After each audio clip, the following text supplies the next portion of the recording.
Welcome! In this analysis, we're going to dissect the critical structural shifts that are reshaping China's lithium battery market. All of our insights are drawn directly from the latest industry data for October 2025.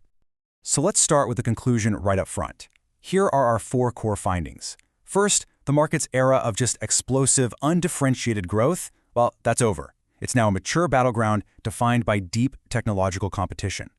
We're also seeing a really significant gap emerge between supply and actual demand. Third, LFP battery chemistry has achieved decisive dominance. And finally, all of this is causing a fundamental rebalancing of power across the entire value chain. To truly understand this transition, we really need to look past those big headline growth numbers and dig into the underlying dynamics of what's happening with supply and demand. On the supply side, things look very strong. Total battery production in October hit a formidable 171 gigawatt-hours. That's a year-over-year increase of 49%. But if we look at the demand side, which we measure by domestic vehicle installations, it tells a very different story. Only 84.1 gigawatt-hours of those batteries were actually installed. And when you see it like this disparity is just stark. We're looking at an installation rate, that's the ratio of installation to production, of just 49%. This metric is absolutely critical for assessing the health and, frankly, the efficiency of the entire supply chain. So this huge gap between what's being made and what's being used raises the central question for our analysis. Where is all that uninstalled capacity actually going? The data points to three primary destinations. First, a good portion is absorbed by strong export markets. Second, the rapidly expanding energy storage sector is creating a significant diversion. And third, and this is a key point, a considerable volume is simply contributing to inventory buildup across the value chain. And I want to be clear, this is not just a blip, it's a structural trend. You can see here the installation rate has systematically declined from a high of 76% back in 2020 down to a year-to-date average of just 45%.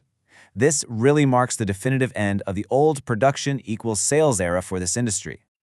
Okay, let's pivot to the technology front, because here we're seeing a significant market-driven shift, a sort of rational consolidation away from the highest possible energy densities toward a more practical and economical mid-range. And the data here is just unequivocal. Lithium iron phosphate, or LFP, batteries now make up over 80% of all new installations. Their market dominance is now cemented. Now, the consequence of LFP's rise is really visible in this table. Look at the share of high-density batteries, those above 160 watt-hours per kilogram. It's actually declined from 13 down to 9%. At the same time, that mid-high density range of 140 to 160 has just surged by 14 percentage points, making it the dominant segment. This distribution creates what we call a distinct spindle shape. The market is consolidating right in the middle.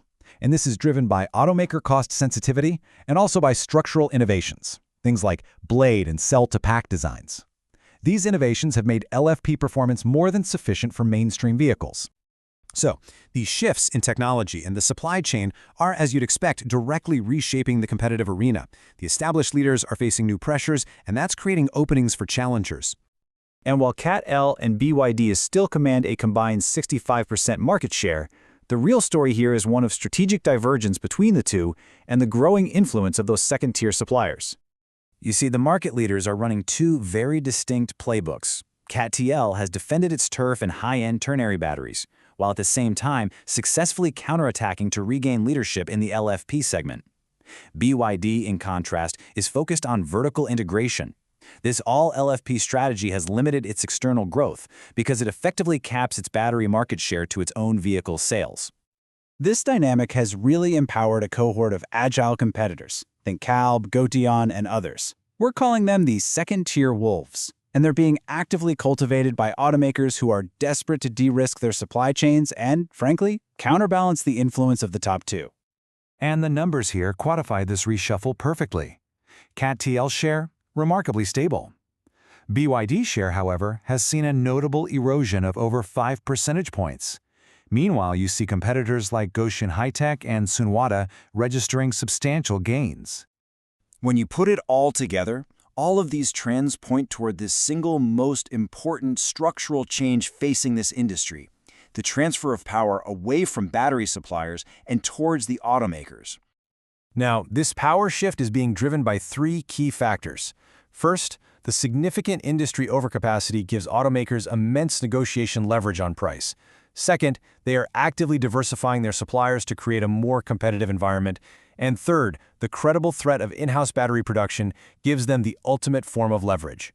What this represents is a complete inversion of the power dynamic that defined the early days of the EV transition, back when battery supply was the primary constraint.